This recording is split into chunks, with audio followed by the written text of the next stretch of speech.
years later. Madden 24's life cycle is about to be I remember one day, maybe was the first day of my life. You came to my heart, my eyes wide open to you. I feel warm behind you, take my hand inside. Kiss me, kiss me, kiss me again. I feel it, you remember one day, start to love you. Yes, girl, guess I love you more than me. And always touch my lips and got this picture. You can remember, kiss you, kiss you, kiss you again. I remember one day, maybe was the first day of my life. You came to my heart, my eyes wide open to you. I feel warm behind you, take my hand inside. Kiss me, kiss me, kiss me again.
be over. So then Did you know that Navia has a sussy idol animation? No, I didn't. I thought it was cool. I didn't think it was sus. I love Navia, and she deserves to be respected. Captain Jack Sparrow, Taylor Swift, and Mary Poppins had a baby, and here she is, chat. And we're only doing this, by the way, for science. So here we have a Genshin player touching grass.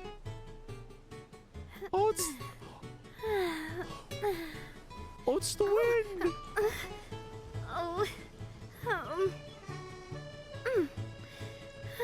That isn't sus, chat. She's experiencing the elements. That is a lady with a dress in the wind. You see what she's doing? Y'all need to do it too. You need Jesus. You need to touch some grass. It blows item drops opposite of the wind. So wait, if stuff drops off a tree, will it blow in the wind? Here's the wind. The oranges don't move. Myth busted. All that for nothing. That's it. The orphan gets it. Did you know that Navia has a sussy idol animation? No.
12 Forever, a vibrant animated series from the 2010s about a 12-year-old girl named Reggie. Along with her friends Todd and Esther, the trio would go into the imaginary world of Endless in order to escape the woes of growing up. Wacky characters, silly banter, battling the butt witch, and of course, the greatest preteen hardship of all, puberty. It's crazy your mom thinks you don't know all this stuff. Oh, but yeah, I know. It's because I totally know all this stuff. On the surface, 12 Forever seemed promising, with the potential becoming a hit in the same vein as Steven Universe, Gravity Falls, or Star Versus. At least the early seasons of Star. 12 Forever was aiming for a similar demographic and channeled the same energy. Things went wrong. Very wrong. When 12 Forever was released on Netflix in 2019, there was little to no marketing, with the series being axed after one season. What happened? How did this show die so quickly? Well, 12 Forever's journey to success was sabotaged, marred, and eviscerated by the creator herself. How so? Well, to put it in an ad-friendly way for YouTube, the creator really liked talking about underage boys online, and she did this when she was in her mid-20s. Yeah.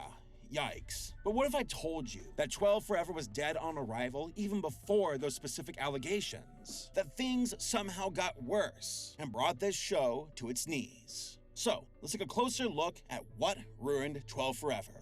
But before we do, quick shout out to this video sponsor, Raycon Earbuds. Speaking of tunes, I've been tuning into my tunes with earbuds of my own. You guessed it, folks, you know what's about to happen. I'm still rocking my Raycon earbuds, baby, and I'm loving it. My Raycons have been able to tackle every lifestyle choice I make, and Lord knows I make a ton of them. My lifestyle is very on the go. Whether I'm hustling through my workday or hitting up the gym after working at the Giggle Grill cooking up tasty treats with my team of talented giggle chefs, my Raycon everyday earbuds have been by my side through it all. And with features like tap functions to pause playback, and awareness mode so I can hear whenever someone is invading my personal space, these earbuds have got my back. Whether I'm listening to the latest developments in the animation industry or hitting the treadmill, my Raycon earbuds stay with me because their optimized gel tips are designed to fit comfortably in your ears to actually stay there. Also, a battery life of 32 hours with 8 hours of playback time ensures that these babies are staying with me, just like the unfathomable cringe that I've witnessed on my expedition for the tastiest content. And let's not forget the amazing audio quality in these earbuds. They are top notch. Trust me, I've asked my audio engineer, and even he raves about the rival and audio quality these earbuds have, with multiple sound profiles for your specific musical taste buds, from rap, R&B, and rock. You know what else rocks? The competitive and affordable price point.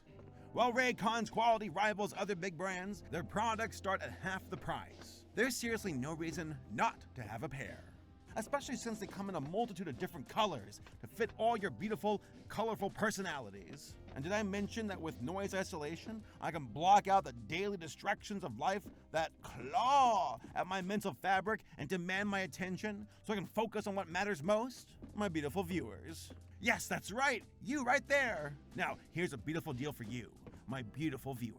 If you're ready to elevate your listening experience, click the link in the description down below, or head to buyraycon.com/saberspark to snag your own pair with a sweet 20% off discount and free shipping. Raycon has been a long-standing sponsor for the channel and has supported our endeavors by providing an accessible product at a price point that can't be beat. But don't just take my word for it. Check out the tens of thousands of 5-star reviews these babies have racked up. Don't forget to hit that link in the description down below for your exclusive discount. Trust me, you won't forget it. Go hit them up today. On that note, back to the video. So, what are the origins of 12 Forever? How did it come to be? Well, it all starts with the creator and showrunner, Julia Vickerman. She was a writer and storyboard artist renowned for her contributions to shows such as Yo Gabba Gabba, Clarence, Rick and Morty, Harvey Girls Forever, Paradise PD, and the Powerpuff Girls, and currently resides in California alongside her boyfriend. Yeah, Tom Sharpling, who you may remember as Greg Universe. Oh, you must be Peridot. But keeping to her creative prowess, she pitched 12 Forever and developed it as a short film pilot for Cartoon Network, which made its debut online in 2016. The short followed 12-year-old Reggie and her chill best friend, Shane, as they both traveled to Party Island with a magic key to get away from a school bully. The island was a manifestation of Reggie's wild, erratic imagination. There, she faces off with the Butt Witch, a curvaceous, deep-voiced femme fatale, an obvious metaphor for puberty and female stereotypes that Reggie must fight against. As a pilot, it's serviceable. The setting, the 80s, 90s rad aesthetic, power set, villains, rules, and more. All of it just serviceably done in only 8 minutes. In an interview, Julia described she wanted the pilot to encapsulate how she felt as an adolescent. You know, that confusing age when some of your peers couldn't be more excited about becoming teens, and they're out getting boyfriends and girlfriends, whereas some other kids, like Julia, still have their heels dug into a childish, escapist mindset. She wanted to make a story about the kids who wanted to live in their fantasies, rather than embrace their blossoming maturity. What? What happened? Okay, Tristan, here's the thing. You took a nap with us in a locker, and quite frankly, I'm offended you don't remember. Netflix picked up 12 Forever as a series, with the animation being done by Puny Entertainment and the production managed by the Cartel. Not that cartel, another cartel. You know, kind of an ominous name for a management company. Not sure why it's called that, but hey, there it is. Vickerman, in interviews, would say, quote, "This is a project that is very close to my heart, and we're so grateful for the opportunity to share Reggie's world with everyone. Puny and the Cartel have assembled an incredible team of writers and artists, and we can't wait to bring this series to life," end quote. And on July 29th, 2019, 12 Forever premiered on Netflix, thunderous apathy. There was no real advertising for 12 Forever. It was also pretty silent online, though there were some favorable reviews about the show. Screen Rant said it was something all ages could enjoy. The AV Club compared it to Gravity Falls, with its sense of its Midwest small-town setting as the backdrop of conformist pressure, end quotes. And the Windy City Times praised its LGBTQ representation, which I do as well, balancing a sweetly healthy bodybuilder gay power couple, with subplot writing of Reggie's wrestling with her sexual orientation when she gets a crush on a mature 8th grade girl. Which, you know, it sounds worse now with the implications given Julia's allegations. We'll come back to the allegations here in a bit, but before we do, I have to ask, was 12 Forever any good? Well, it's not terrible. Execution's a bit wonky. Grading at points with screaming. Lots of screaming. But the show itself, I can't say is terrible. Every episode highlights how much real talent was put into it. The animation, aesthetic, voice acting all show clear effort and care to make 12 Forever a fun, imaginative ride. Also, you got that thick villainess, the Butt Witch, played wonderfully by Matt Berry. She's a fan favorite and also mine as well. Powerful aroma. The sweet smell of utter despair. Hello, brown friend. Now what would 12's most cherished companion be doing all alone all the way out here, hmm? Yeah, curvaceous deep-voiced goddess. Yeah, destroy that 12-year-old sense of self-worth. Work that sassy Aku energy in every scene you're in. Just, you know, please be in more of the series. At least more than 14 minutes in a 25-episode runtime. But despite that butt perfection, and those lesser important good things, it's the execution of the show's writing and theming that completely sabotages 12 Forever. Between the pilot and the show, there were many tweaks made, like Party Island being renamed to Endless, and Sean and the school bully Tristan being deleted outright, and replaced with 2 new friends to form Reggie's main trio. Todd taking Sean's place as the chill best friend, and Esther replacing Tristan as the studious and boy-crazy straight-laced one. But the core concept of the series was still there. Reggie, or 12 as she goes by on Endless, flees to this wacky hellscape whenever life gets too overbearing. There, she fights monsters, the Butt Witch, explores the island, and hangs out with her uncomfortable friends. Why'd you go in the vent, Borbo? Did Mommy make you mad? No, I just like creeping and spooking and looking at people when they don't think I'm there. It's just what I like to do. What's wrong with you? Gross. Also, for an island that's supposed to be the manifestation of a 12-year-old's imagination, Endless is horrifying. They even bring it up as Reggie traumatizes a toddler she brings to Endless. I wanna hold him. Oh, a baby! Hush, little baby! Hush, I said. Charming. It's a world of perpetual noise and color, which is one part imaginative, but with no real cohesion to the island. It just paints Reggie and the setting as irritating and grating. But then we have the other tweaks from the pilot that feel like the creator really undercut what 12 Forever could do pacing-wise. Like the show's format of 13 minutes an episode does not serve the subject matter at all. While 12 Forever's focus is on Reggie, the tween problems of Todd and Esther range from confronting embarrassment to coping with abandonment issues. The degree of complexity the show tackles is too vast, while also executing it with the depth of a puddle. Like starting as early as episode 2, 12 Forever features Reggie's total confusion towards learning about her body, throwing away all the material that could help her, creating a butt witch, then coming home to talk it out with her mom, who more or less just says, prepare to grow up, but not too fast. That series of events has all the right markers to tell a story of a young girl feeling legitimately scared over not knowing how her body is changing and wanting to stop it. But after this episode, it's never really brought up again.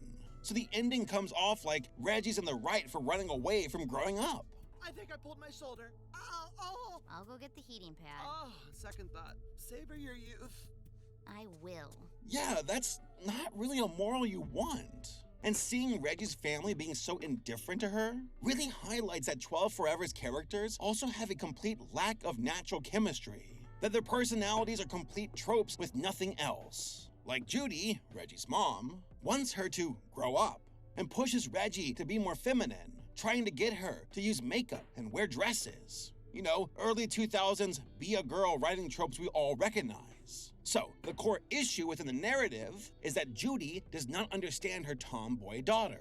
However, Judy too isn't overly feminine and exudes tomboy qualities herself. Now, that's not to say that she must be a tomboy, but 12 Forever does not explain why Judy wants Reggie to be more feminine. This pressure from Judy is the main reason why Reggie is rebelling so hard against them and wishes to escape reality. Did Judy experience being bullied when she was Reggie's age for being a tomboy? And now she wants to protect Reggie from what she had experienced? We don't really get anything that indicates that. So Judy's interactions with Reggie feel artificial and one-sided, all for the purpose of by-the-book's narrative structure. Even needing Reggie to be more mature does not work, since Judy lets her older son, Dustin, be an immature, red-pilled conspiracy theorist podcaster who constantly antagonizes Reggie, but Judy does nothing to discipline him at any time. I have friends. Toys aren't friends. Leave me alone. Dustin? I didn't do anything. So, Reggie being immature and non-feminine is a problem, but your son being disrespectful, pompous, and callous is fair game? This trope of a family feels in conflict with itself, due to the interactions feeling more like generic tropes of characters rather than being characters themselves. Which is especially irritating, as the writers can do better than that. Like with Todd, who is arguably the best character in the show, due to his fleshed out background. We're shown that his father is an irresponsible flake, leaving Todd to pick up the slack, acting as babysitter parent to his twin sisters, especially after his older brother goes off to college. We're able to peer into Todd's life and understand the motive to why he would want to metaphorically escape to Endless. Now, I wish that was the same for Esther, as she's easily the worst off member of the main trio. Between Reggie and Todd's characters, Esther is both fleshed out and not at all at the very same time.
Yo, Doc, turn that thing off.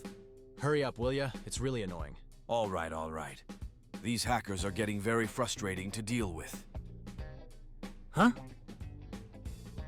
God damn. Hey guys! Why don't we talk this out?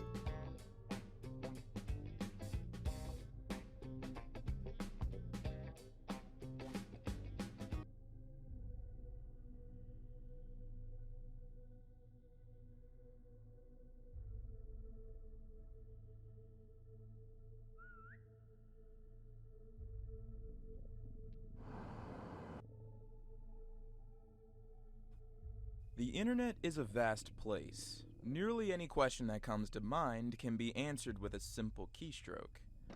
Any curiosity can be quelled with a simple search term. And yet, when we hit enter and look upon the very answer we sought out to find, many of us experience a very peculiar kind of cognitive dissonance. The answer you sought out is grotesque and disturbing. And yet, you can't look away, and you don't know why. It's almost like coming to grips with our morbid reality is a task fit for no one.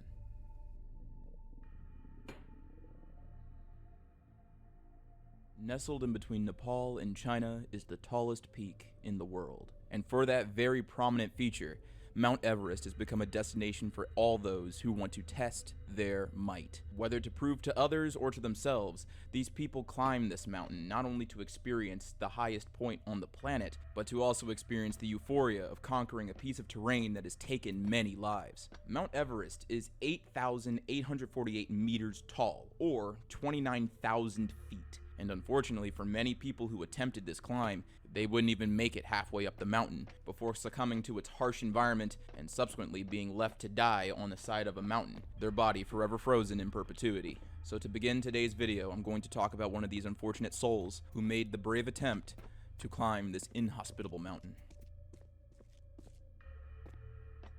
This is Donald Lynn Cash. He's 55 years old and he's from Utah, and he was a hiking enthusiast, specifically mountain hiking. He would share most of his adventures on social media, where not only he would share his literal hiking experiences, but also occasionally sharing his thoughts and feelings about hiking in general. Before his attempt at summiting Mount Everest, he chose to take a sabbatical from his job so that he would have ample opportunity and time to prep and train for this hike. It was something that he was looking forward to. Attempting to summit Mount Everest was his overall goal when it came to mountain hiking. He enjoyed the hobby, but he knew that this was the mountain to hike, the summit to conquer.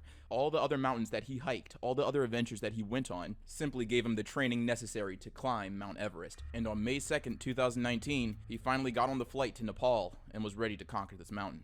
To truly understand what happened to Don Cash, you need to know that there's certain portions of the mountain that are extra challenging. One of those portions is Hillary's Step. This portion of Mount Everest is a nearly vertical rock face with a height around 12 meters or 40 feet. It's located on the southeast ridge, halfway between the south summit and the true summit, and this step of the mountain is considered the most technically challenging. The vertical nature of this step makes it incredibly difficult to climb, on top of the fact that it's also within the death zone of the mountain, which is a section of Mount Everest that has very low levels of oxygen, which makes climbing this portion incredibly difficult. Your bones and muscles will begin to ache as you climb this portion of the mountain, making every movement laborious and incredibly calculated. The low pressure environment within the death zone is the reason why you can't breathe, and many people unfortunately have died on this step because of the immense physical strain and hypoxia. It's frighteningly easy for many climbers to finish climbing over the step and then unknowingly stepping off the side of the mountain because of the delirium that hypoxia causes and the overall strain and exhaustion that many of these climbers face and experience after going over this step. Don Cash knew of all of the risk. He was aware of just how difficult this climb would be, and his family absolutely supported him. In fact, the last message that he sent to his wife before he embarked on this journey was to thank her and the children that they share for all of their support for him, and understanding that this attempt at summiting Mount Everest was something that he wanted to do all of his life. He would be one of many to start that climb on May 22nd, and it was noted that the Sherpas, the people who would help him climb that mountain, were a little bit strained. The conditions on the mountain that day were harsh, but everybody trekked on, and everything seemed fine. He was even able to climb Hillary's Step without any trouble, and within a short period of time, Don Cash was able to summit the mountain. But something was horribly wrong. Even though Don Cash was an avid hiker, he was 55. And for whatever reason, that final trek all the way up until the summit took everything out of him. And unfortunately, after taking all of the photos and experiencing the summit, on the way down near Hillary Step, Don Cash had a heart attack. And in any other circumstance, a heart attack, a sudden heart attack, is manageable. But this occurred in the death zone. He simply did not have enough time to be properly stabilized and taken down the mountain.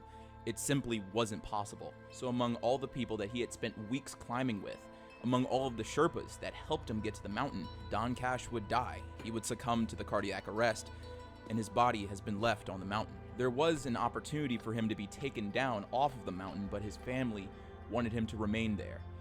They wanted him to stay on the very mountain that he had spent his entire life trying to summit. His family, even while mourning, made sure to celebrate the success of him summiting the mountain, even if he didn't survive on the way down.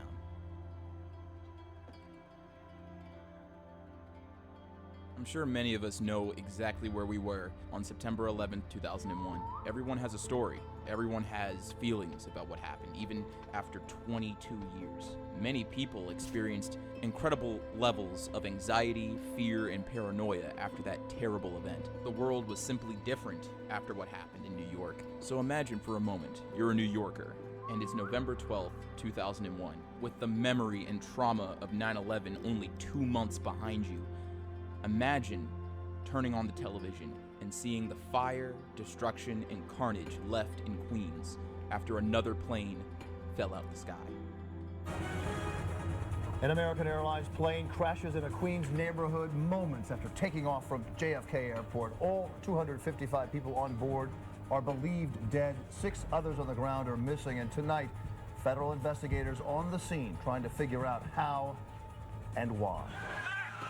It was a neighborhood in flames and chaos. 12 homes hit by the wreckage, at least 4 burned to the ground after American Airlines Flight 587 en route to Santo Domingo crashed in Bell Harbor, Queens, moments after taking off from Kennedy Airport. Nerves frayed still from September 11th.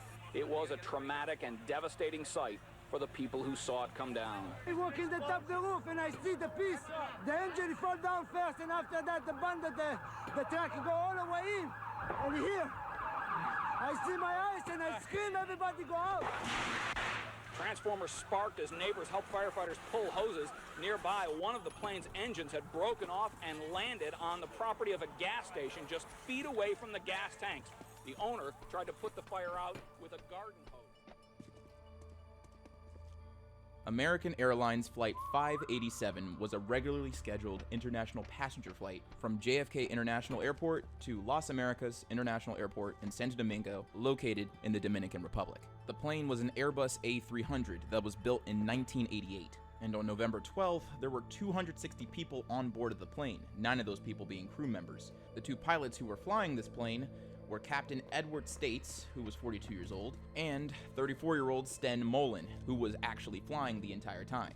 The flight was cleared to take off at 9:11 a.m. Eastern Time, and wouldn't leave the runway until 9:14 a.m. Around 9:15 a.m., the captain made initial contact with the departure controller, informing him that the airplane was around 1,300 feet in the air, and climbing to about 5,000 feet.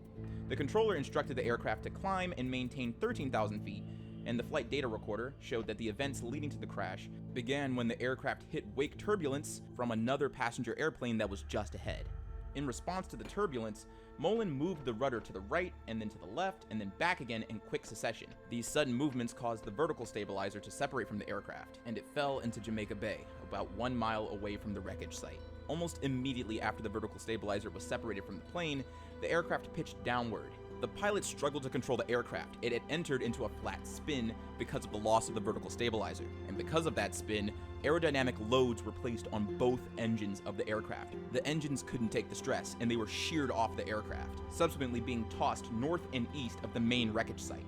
The sudden loss of both engines cut power to the FDR, or flight data recorder, and that moment was timestamped, specifically at 9:16 a.m. The cockpit voice recorder was still running at the time, but it was running on emergency energy, and once that was gone, it stopped at 9:16, only a couple seconds after the loss of both engines. And the last recorded words captured by the cockpit voice recorder were absolutely chilling. Both pilots were terrified, and the final recording, even though it was short, captured in its entirety their fear and desperation. Officer Sten Mullen was the first to appear on the recording. "What the hell are we into? We're stuck in it!" These words were said while Sten Mullen was trying to break out of the flat spin. Quickly, the second pilot, Captain Edward States, would interject. "Get out of it! Get out of it!"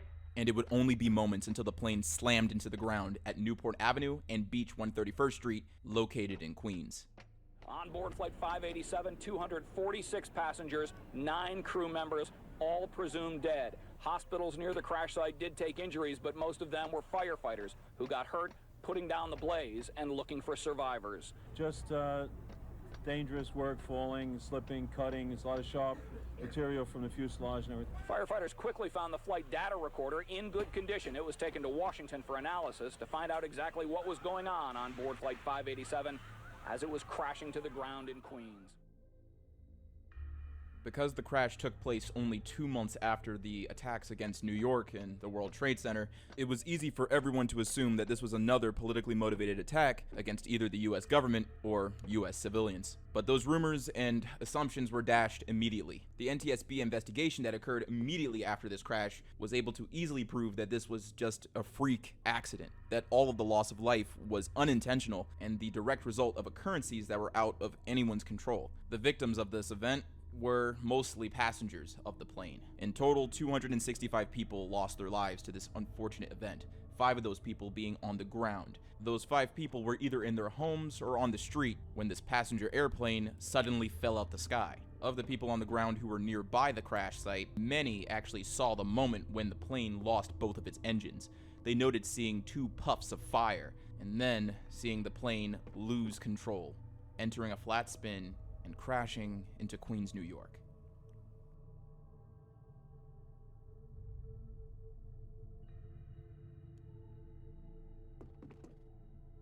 This is Fan Mei Yi. She was born in 1976 in Shenzhen, China, and her life was not easy. She was abandoned by her family as a child, resulting in her being raised in an all-girls orphanage. And when she turned 15, she was told to leave the orphanage because they had an age restriction. And from that point, she was homeless. And like many who live on the street, unfortunately, she became addicted to drugs. And after a while, she needed to feed that addiction. And being uneducated and a teenager, Fan Mei Yi only had one option to make any sort of money. She began selling her body, specifically to support her methamphetamine addiction.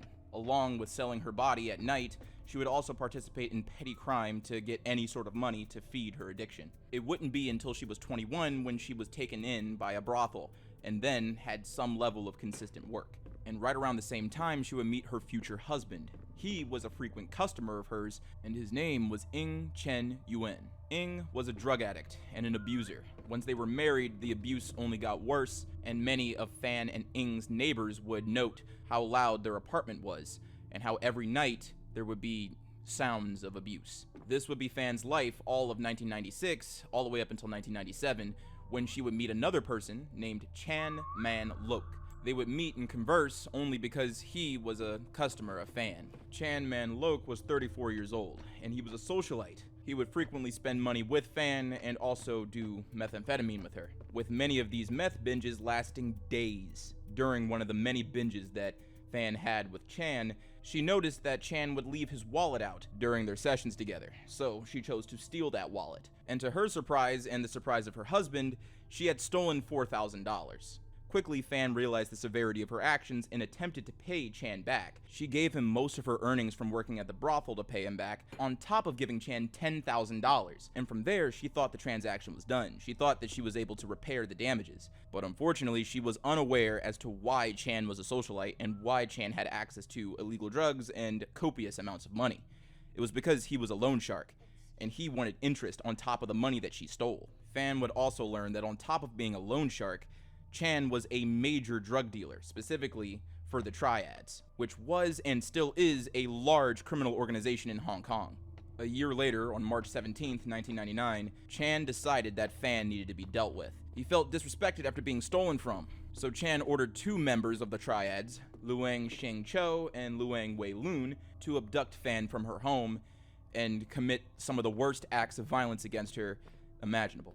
Some time had passed since Fan seen Chang in person. At this point of her life in 1999, she had quit drugs and had divorced her husband. She even tried to find some legitimate work outside of the brothel. But her life was still incredibly difficult. She was still incredibly poor, looking for work outside of selling her body. And this left her alone and vulnerable to what was about to happen. The two Triad gang members would abduct Fan from her apartment and then quickly transported her to Chan's apartment on Granville Road in Hong Kong. The apartment had 5 bedrooms and was completely covered in Hello Kitty products, such as bed sheets, curtains, stuffed toys. These decorations were put up to soothe Fan's mind, to make her feel comfortable, because the plan was to force her to work at the brothel until she paid off her debt. A debt that would never be fully repaid. It would continue to increase as long as she was working under Chan. But this was only the plan. What actually happened to Fan was even worse. The 2 gang members and a 13-year-old girl decided that Fan would be better as a punching bag. They had fun in torturing her. They used every sadistic method of torture that they could imagine against her.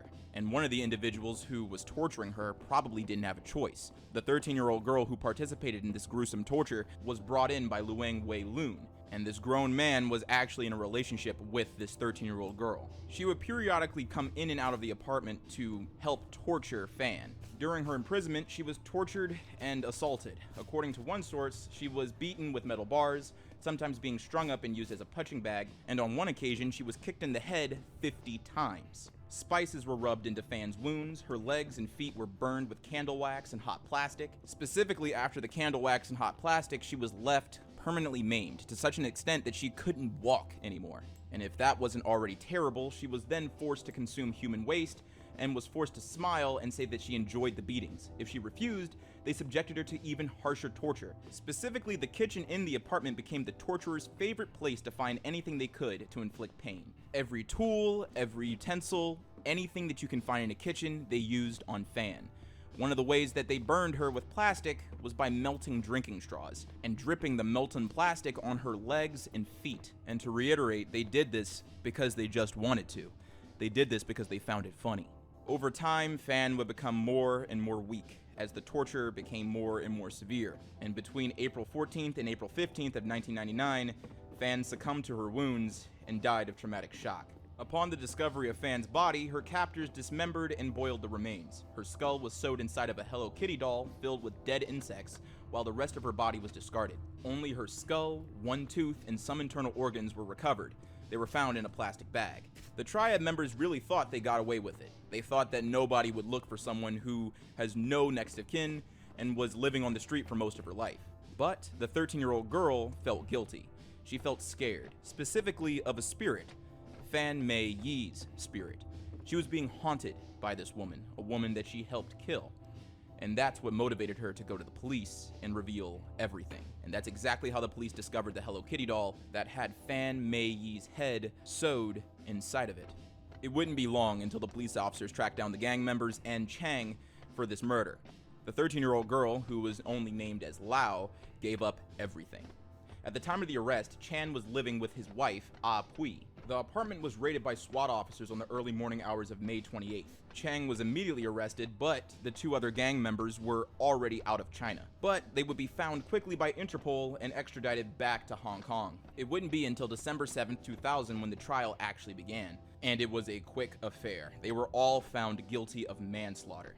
This was because the jury was not unanimous in their opinion about whether or not this was actually murder. A few members of the jury believed that she only died of a drug overdose and not of torture, with arguments being that they didn't mean to kill her, they only meant to keep her alive to continue to torture her. Lao, the 13-year-old, was given immunity as long as she testified in court about what happened, and she told the entire story with all of the details. During the trial, Chang and Luang Xingqiu denied killing Fan, although they did not deny dismembering her body. Chan's wife also knew about the torture, and she also testified in court. And after all of the arguments were made and all the testimonies were given, the 3 men involved in this deplorable act were found guilty, and they were sentenced to life in prison without the chance of parole. And before the 3 men left the court, the judge had this to say: "Never in Hong Kong in recent years has a court heard of such cruelty, depravity, callousness, brutality, violence, and viciousness. These men were completely remorseless."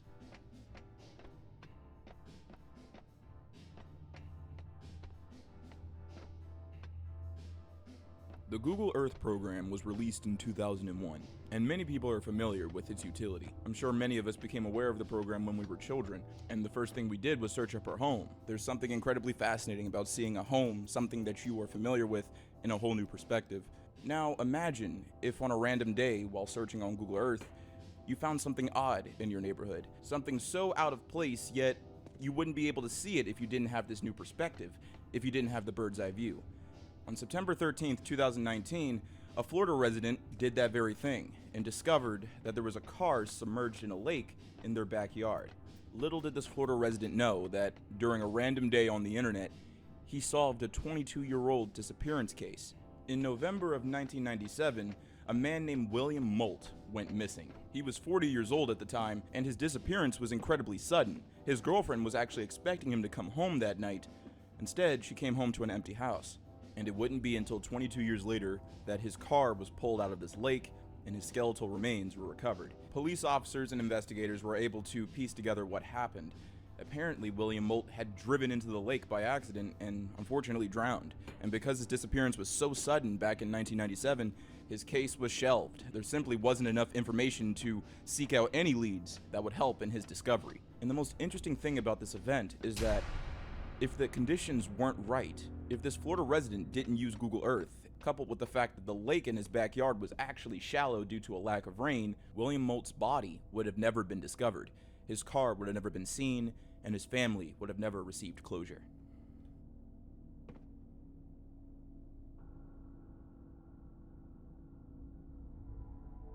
This is your conventional parachute. It's a device used to slow down the motion of an object through an atmosphere by creating drag, or aerodynamic lift. People who use this device are typically those who skydive or base jump, and most of the time, the parachute works, especially if it's used properly. For example, if you were to open up your parachute too late, it will deploy, but at a low altitude,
The store is now closed.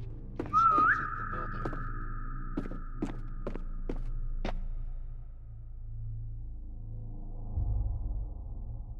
Excuse me. The store is now closed. Please exit the building. Excuse me. The store is now closed. Please exit the building.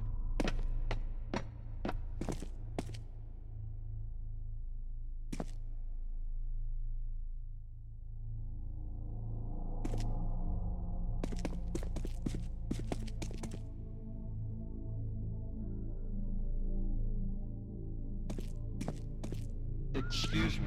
The store is now closed. Please exit the building. Excuse me. The store is now closed. Please exit the building.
Excuse me, the store is now closed.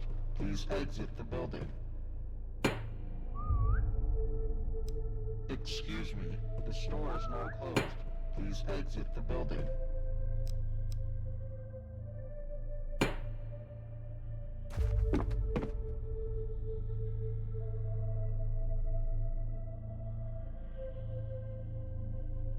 Store is now closed. Please exit the building.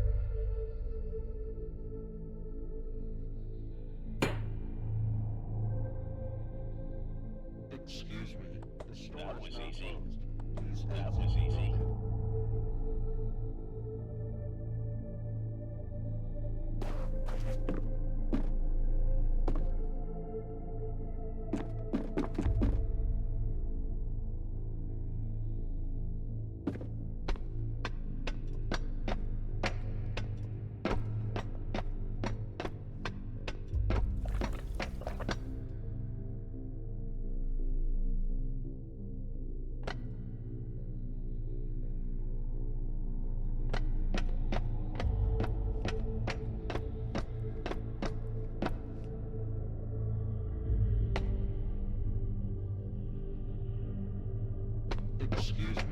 store is now closed. Please exit the building. Excuse me, the store is now closed.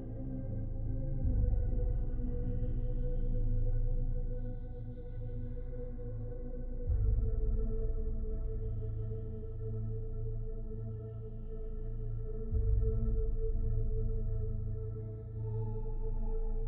Excuse me, the store is now closed.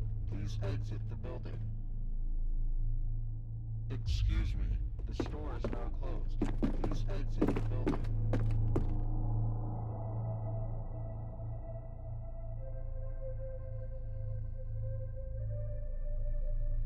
Excuse me, the store is now closed. Please exit the building. Excuse me, the store is now closed. Please exit the building. Excuse me, the store is now closed. That was easy. That was easy. Excuse me, the store is now closed. Please exit the building.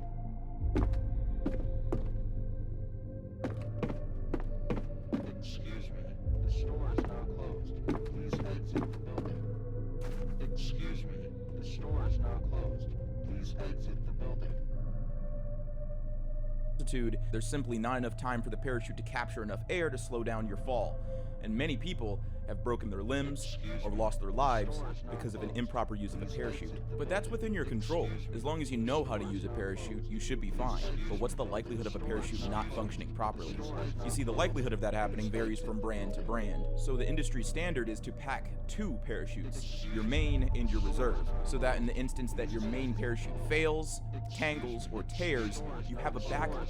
Please exit the building.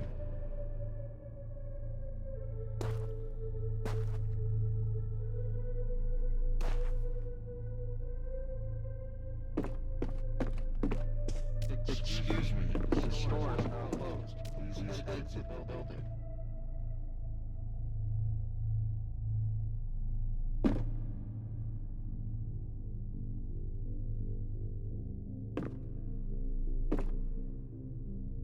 That was easy.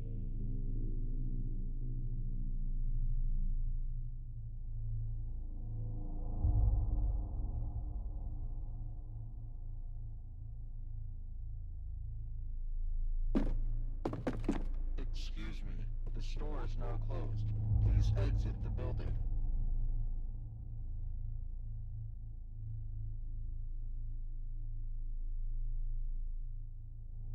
Backup that will save your life. But to be clear, that backup chute still needs to be deployed at the right altitude. And unfortunately for this man, he simply did not have enough time for the reserve parachute to save his life. This is Nathan Odinson, and he was a recreational skydiver and base jumper in Thailand. And on January 29th, 2024, he decided to do another base jumping stunt in Thailand.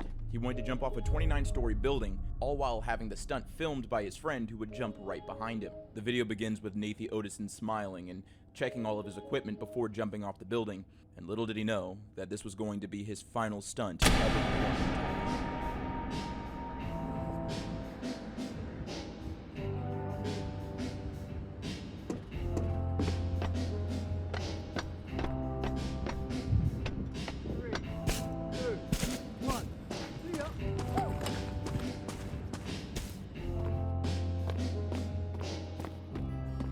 video, you can hear Odinson striking a tree and then striking the ground immediately after he jumped off the building.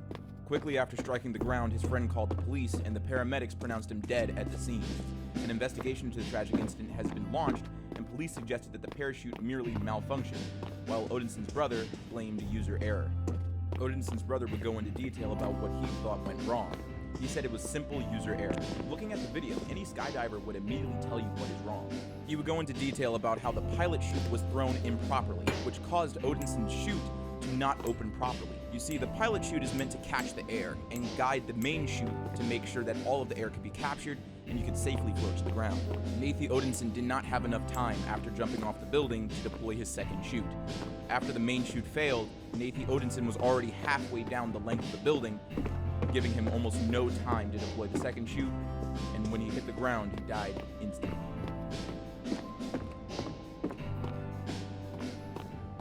It's the most present molecule in our atmosphere, the seventh most prevalent element in our solar system, and it's colorless and odorless. Those are the descriptors of the element nitrogen. Humanity has been able to utilize this element in many, many ways. One of the most notable ways that we use nitrogen is in fertilizer, and is wholeheartedly the reason why there's nearly 8.2 billion people on this planet. But in the realm of chemical engineering, elements like nitrogen have multiple uses, both positive and negative. And recently there's been a new use found for nitrogen. And this man, Kenneth Eugene Smith, has become the first test case to prove the utility of nitrogen hypoxia. Historically, the United States penal system would have multiple different ways of capital punishment, whether that be hanging, a firing squad, electrocution, lethal injection, and of course, inert gas asphyxiation. And the final form is how Kenneth Eugene Smith was executed. They used inert gas asphyxiation. It's a form of asphyxiation that results from breathing in a physiologically inert gas in absence of oxygen, or a low amount of oxygen. Examples of physiologically inert gases are helium, argon, nitrogen, and methane. And since 1995, many people have been pushing for this type of execution, specifically with nitrogen. Many believe it to be more humane than a lethal injection or electrocution, and it wouldn't be until recently, as of January 25th, that somebody would actually be executed with this method. And the first person to have the opportunity to experience this way of death is Kenneth Eugene Smith. He was born July 4th, 1965 in Alabama, and he's a murderer. On March 18th, 1988, Kenneth Eugene Smith was paid $1,000 to kill a woman. Her name was Elizabeth Sennett, and she was found with fatal injuries in her home in Colbert County, Alabama. Kenneth and another man broke into her home and murdered her. They then trashed her home to make it look like a home invasion and left. When the police entered her home, they noticed that it wasn't a typical home invasion and it absolutely was a cover-up. But there wasn't really any evidence of Kenneth being there, and the police were running out of leads, until someone anonymously called them through Crime Stoppers saying that Kenneth and another man were responsible for this woman's murder. A search warrant would be put out for Kenneth, and once they searched his house, they found a voice recorder that was stolen from Elizabeth's home. From there, Kenneth was arrested, charged, and found guilty of murder. The judge specifically gave him the death sentence because he was a murderer for hire, and he would remain on death row for a long time, appealing his case, attempting to stay the execution. But on November 17th, 2022, his attempts at preventing his inevitable death failed, and his first execution attempt occurred. But this execution attempt was botched. He was going to receive the lethal injection, but they couldn't find the vein to inject. They ended up damaging his collarbone, and because of that, his execution was postponed to a later date. That date being January 25th, 2024, when coincidentally, nitrogen asphyxiation as an execution method was finally allowed in the state of Alabama, and Kenneth's execution was overdue. So they picked him to be the first person in Alabama to be executed with this method.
exit the building.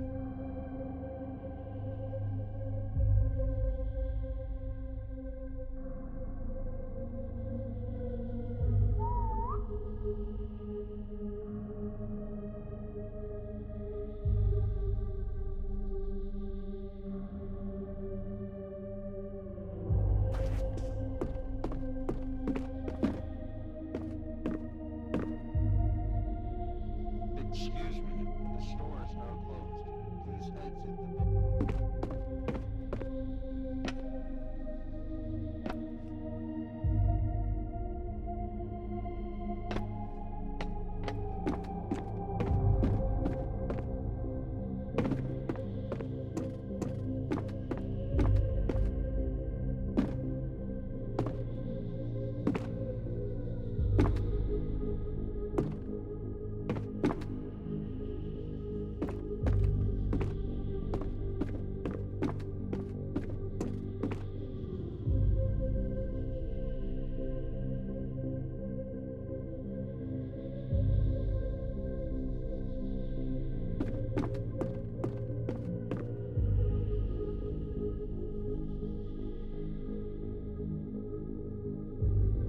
Excuse me, the store is now closed. Please exit the building. Excuse me, the store is now closed. Please exit the building. Excuse me, the store is now closed. Please exit the building. Excuse me, the store is now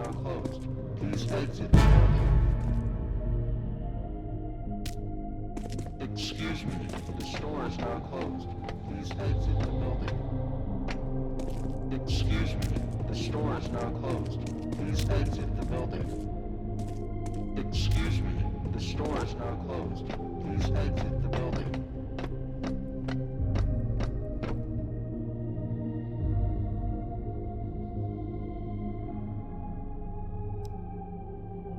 Excuse me, the store is now closed. Please exit the building. Please exit the building. Excuse me, the store is now closed. Please exit the building.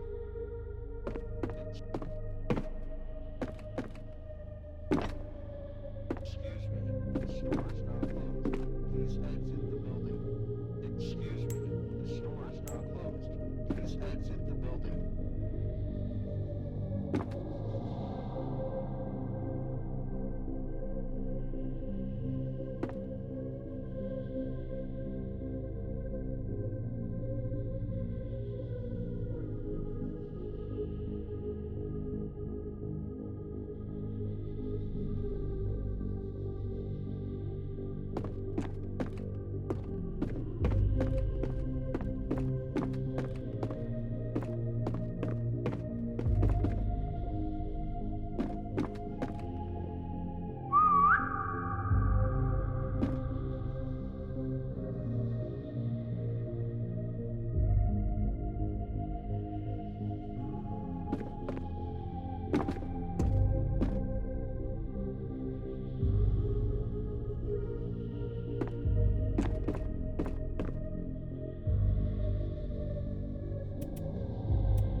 Excuse me, the store is now closed. Please exit the building. Excuse me, the store is now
closed. Please exit the building.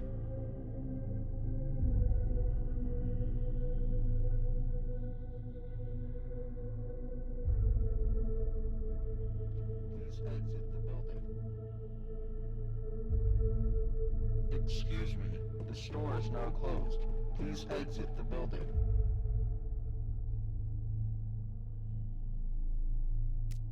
Excuse me, the store is now closed. Please exit.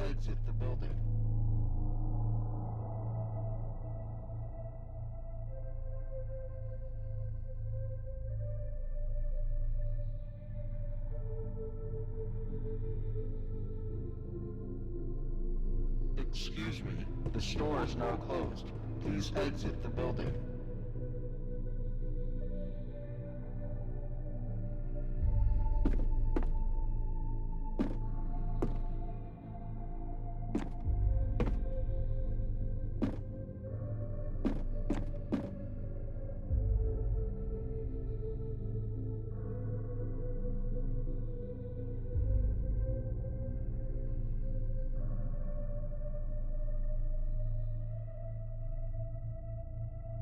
Excuse me, the store is now closed.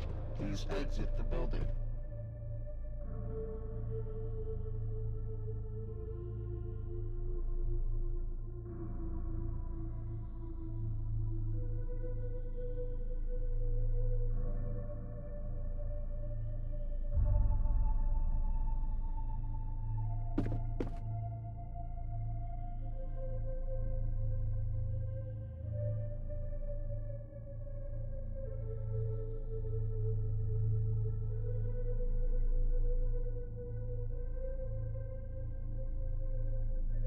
Excuse me, the store is now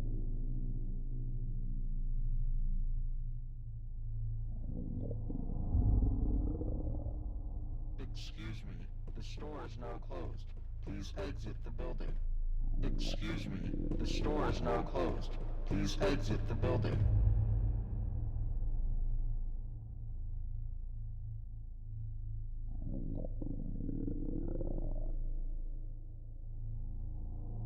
Excuse me, the store is now closed. Please exit the building.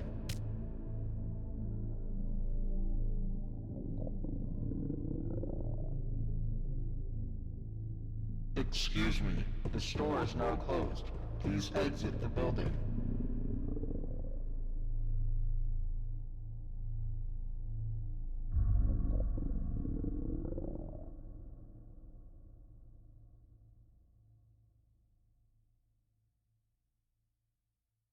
Excuse me, the store is now closed. Please exit the building.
now closed. Please exit the building.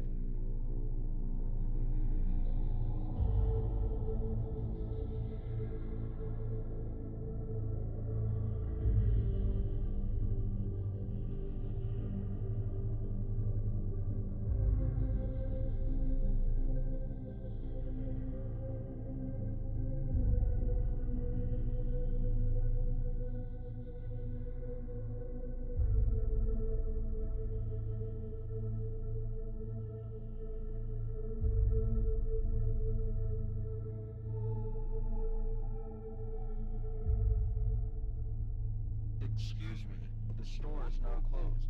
Please exit the building. Excuse me, the store is now closed. Please exit the building. Excuse me, the store is now closed. Please exit the building.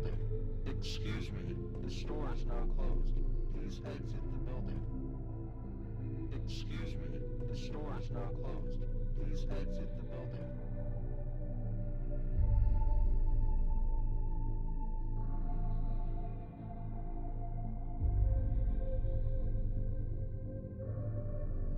Excuse me, the store is now closed. Please exit the building. Excuse me, the store is now closed. Please exit the building. Excuse me, the store is now closed. Please exit the building.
Excuse me, the store is now closed. Please exit the building.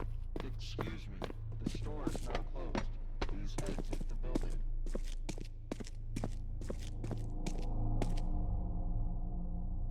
Excuse me, the store is now closed. Please exit the building.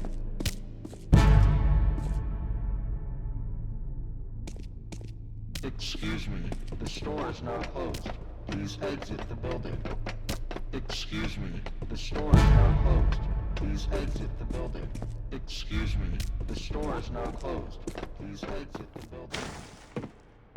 Excuse me, the store is now closed. Please exit the building. Excuse me, the store is now closed.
store is now closed.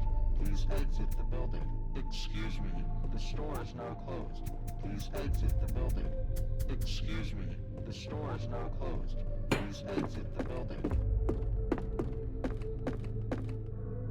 Excuse me. The store is now closed. Please exit the building. Excuse me. The store is now closed. Please exit the building. Excuse me. The store is now closed. That was easy. Please exit the building. Excuse me. That was easy. The store is now closed. Please exit the building. Excuse me. The store is now closed. Please exit the building. Excuse me. The store is now closed. Please exit the building. Excuse me. The store is now closed. Please exit the building. Excuse me. The store is now closed. Please exit the building. Excuse me. The store is now closed. Please exit the building. Excuse me. The store is now closed. Please exit.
That was easy.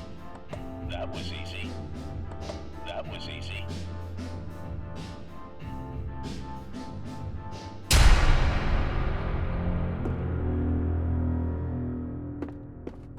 That was easy.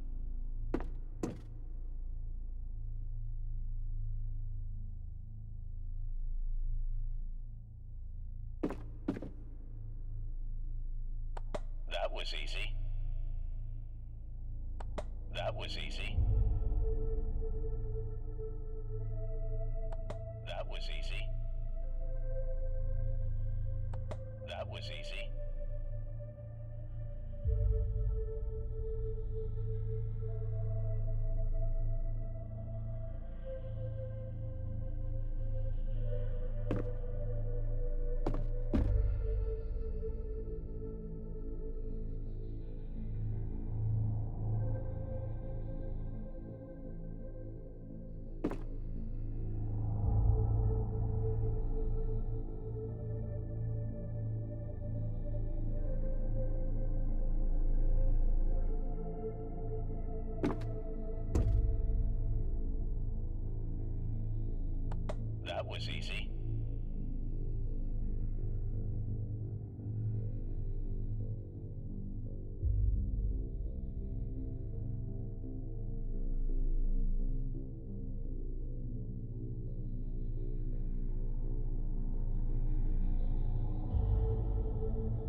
was easy.